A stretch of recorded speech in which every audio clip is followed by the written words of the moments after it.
What's going on, people? We are Tottenham TV, and it is that time of the year again to predict the transfer window. Transfer window's been open for a while now, and no movement as of yet, apart from Timo Werner on loan. How could I forget? Well, how many teams have made moves so far? Not that many. Yeah, no, not many at all. And obviously, because of the two competitions running at the moment, the Euros, the Copa America, it is hard to get deals done. So I do think we're going to start to see movement probably in about 3 weeks when the tournaments do end. So we have put together our ins and outs that we are predicting.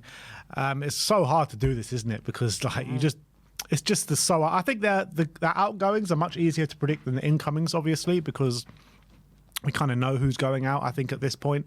But we have done our best to predict who is coming in, who is going out. So let's see where we got. And I want to know your opinions on our predictions, who you think is most likely, who you think is a better transfer window. And I want to see your predictions in the comment section below as well. But let's start off with yours, Sim. So these are my ins. I've gone for Eberechi Eze for 68 million. I've gone for he's going to be the big one. I've gone for Mats Wafer from Feyenoord as the defensive midfielder. He's had a brilliant time at Feyenoord over the last couple years, and he's really, really impressed me. I've actually been scouting him a bit, and he seems to really be topping a lot of the charts for a lot of the good numbers that we want in that position. He's 24 years of age. What position you say he is? Defensive midfielder. Right. A DM. Actually, at the time of doing this, he was only, I didn't know this, but he was actually just subject to a bid from Brighton. And that tells me that he's probably a very good player because Brighton have a very good scouting network. So I think we should probably look at him seriously as our number 6. Hato from Ajax. He's a left-sided centre-back, 18 years of age, played 30 games last year for Ajax at 30 years of age. Can also play 10 games at left-back as well. Coming through the Ajax system, he's clearly a player who knows who will play the way we want him to play. And he's very, very young, but he's clearly got quite a lot of experience playing regularly now in the Dutch football last season. So I think the bid of around 30 to 35 million could get him in, and he could be back up to Van der Ven and left back as well. Kyle Walker-Peters, I've gone for him as well. 15 million deal, can cover left back and right back, does help with the homegrown quota, and seeing as we do need help in that department, I actually think he could be a viable option with 1 year left on his contract. And up front, I've gone for Jonathan David because he can play up front, can play on the right as well, has had a great record in the Ligue 1 over the last few seasons, regularly getting a very good goal tally for Lille. He's also got 1 year left on his contract, and I can see Tottenham sniffing a deal there for him. So there's rumours that we're also linked with him, and I think with 1 year left, I don't know, I think Spurs are going to, at 24 years of age as well, I reckon Tottenham are going to lean towards going for a deal like that rather than splashing, big money on another striker. So that's what I've gone for, and a price of 188 million I've gone Tottenham to spend. So with those, I mean, I do think, I'm not sure about Wefer and Hato because I'm just not sure about them. I don't know much about them. Eze, obviously, I'd love to see come in. Jonathan David, I would like to see come in, especially for that kind of price. But Kyle Walker-Peters, I do feel like he is going to cost a bit more than 15 million coming out of Southampton, just been promoted, one of their better players. I do think he would cost a bit more than that. Right? Yeah, that's fair enough. And also, does he want to come here and play backup? I do question that. But look, it's fair enough. That's what you've gone for. And obviously, we do need the homegrown quotas. But if we do bring in these players, Jonathan David and Eberechi Eze, how do you see us fitting these two players in, and where do you see Son fitting in?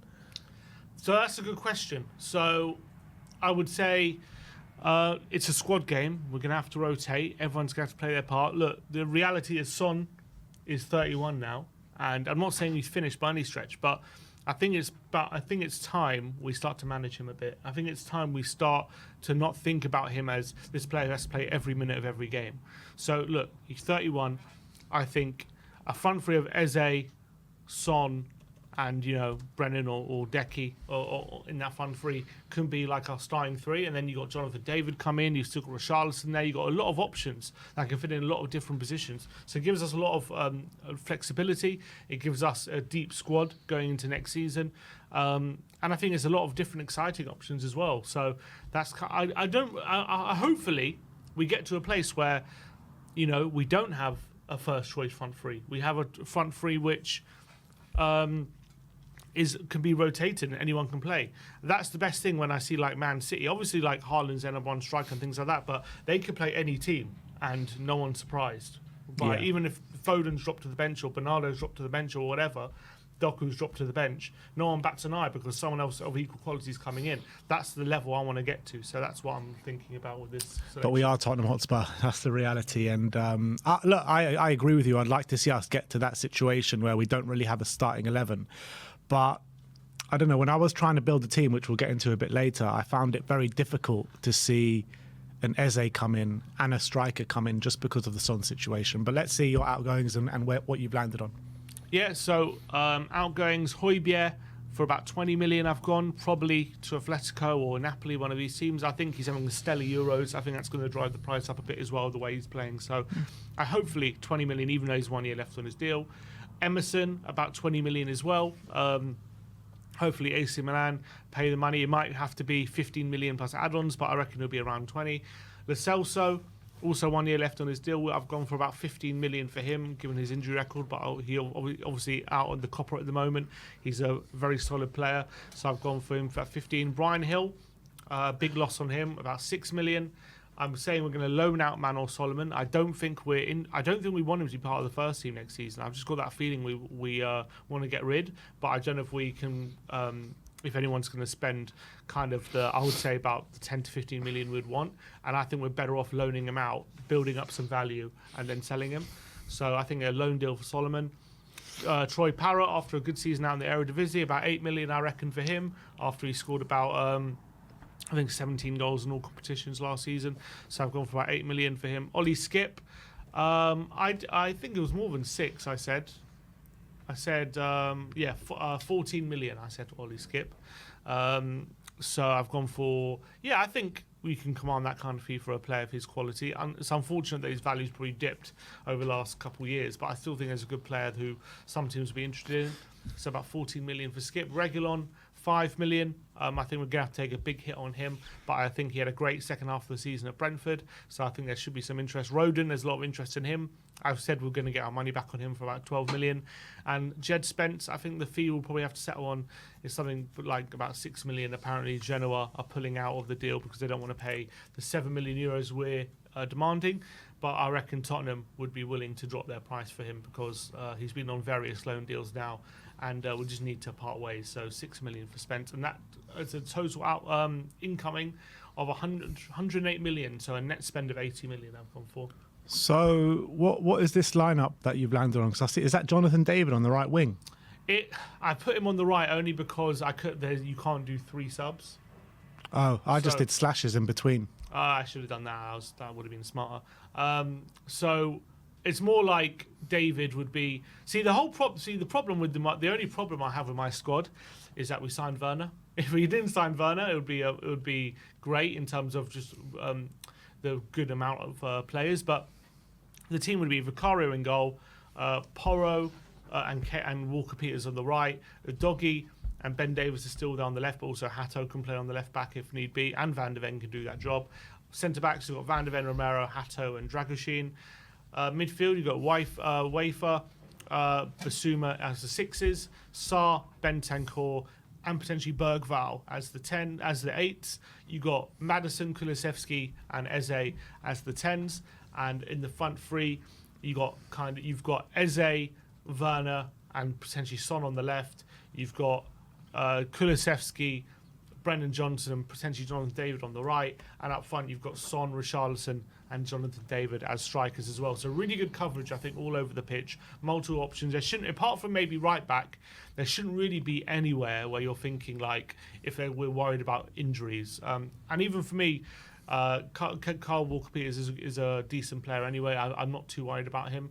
Obviously, he's not at the level of Porro, but I still think he's better than a lot of people give him credit for. So I think that really beefs up the squad. The only problem I've kind of encountered here is the homegrown quota, because there's only 3 club-trained players on there, and it's a squad size of 25. So one foreign player is going to miss out. How many under-21s do you have? I've got Bergvall and Hato there as the under-21s, but they don't qualify for the B list. of Europa League because they haven't been here for 3 years. Right. So I'm guessing one of Hato or Bergvall will probably have to miss out on Europa League squad on this basis, which would be a big disappointment because that's where a lot of their minutes should be coming from. So that would be disappointing if that were the case, but that's what I've got at the moment. Yeah, seeing as you've done yours, I've realised I've missed out two players. Two players I have missed out are Troy Parrott and Ben Davis. But I agree with you, Troy Parrott is going to be leaving this summer for around that kind of price point. I totally agree. I've gone to keep Ben Davis as well, but these are the players I've got coming in.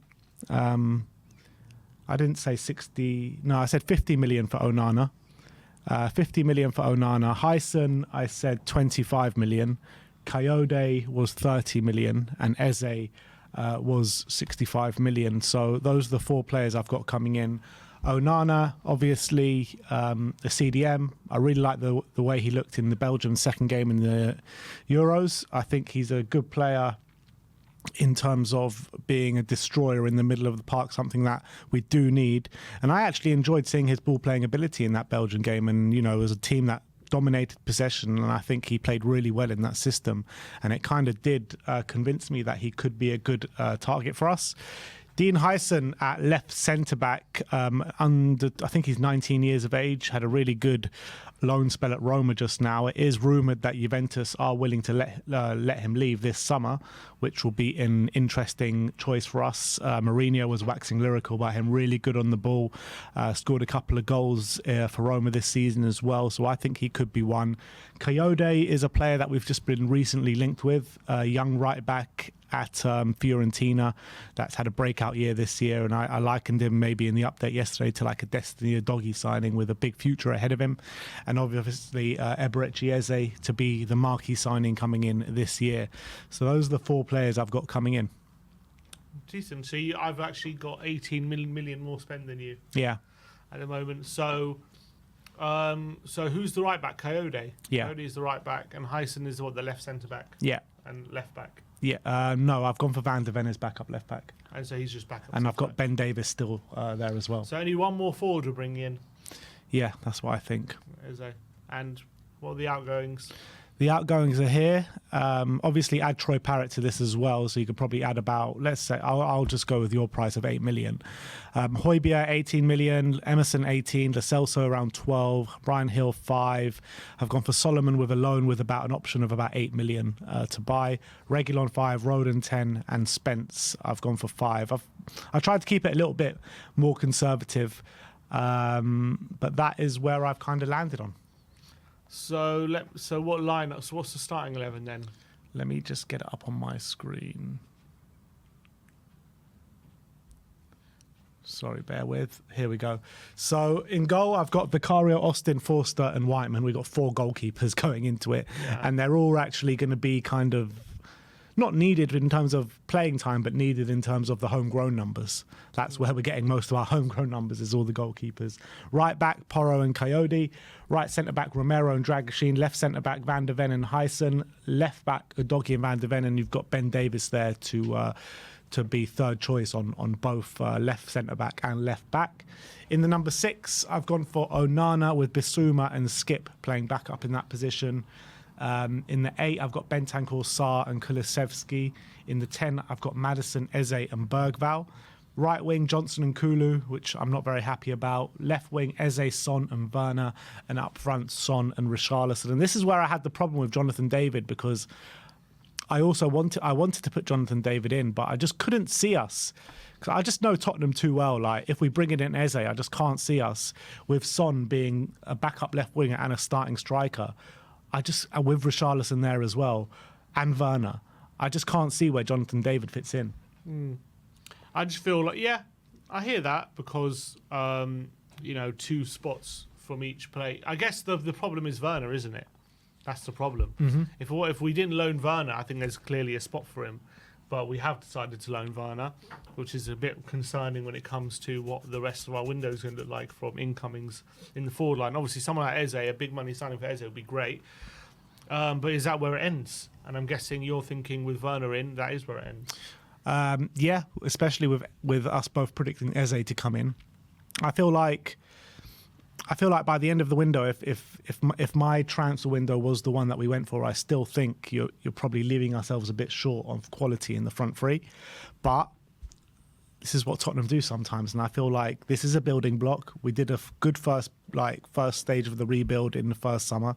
This is, I think, is a fairly good second stage of the rebuild, and then hopefully by next summer we should be able to see a more complete squad, I guess. And with the homegrown, what's your squad size?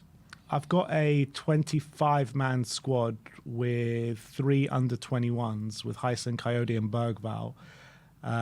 14 foreign players, 8 homegrown, Hyson, 3 Coyote and Bergvall will not be on the B list. Yeah. They can't be on the B list. So, yeah, there will have to be some... I can see maybe a Hyson or Well, so how many... Or maybe Ben Davis not being in the European squad. You got 3. Club trained 3, homegrown 8. Yeah, but yeah, it's the same with me, yeah. So I can see maybe Ben Davis missing out on the Europe list. No, he can't because he's homegrown, isn't he? That's a fair point. Maybe, well, yeah. Has to be a foreign player. If it's a foreign player, then we're a bit stuck. Has to be one of the youngsters, probably.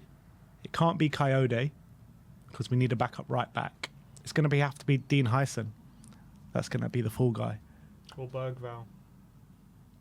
Yeah, I think Bergvall has to be in the Europe squad because I think that's where he's going to get most of his minutes at the start. So it's probably going to have to be Dean Hyson.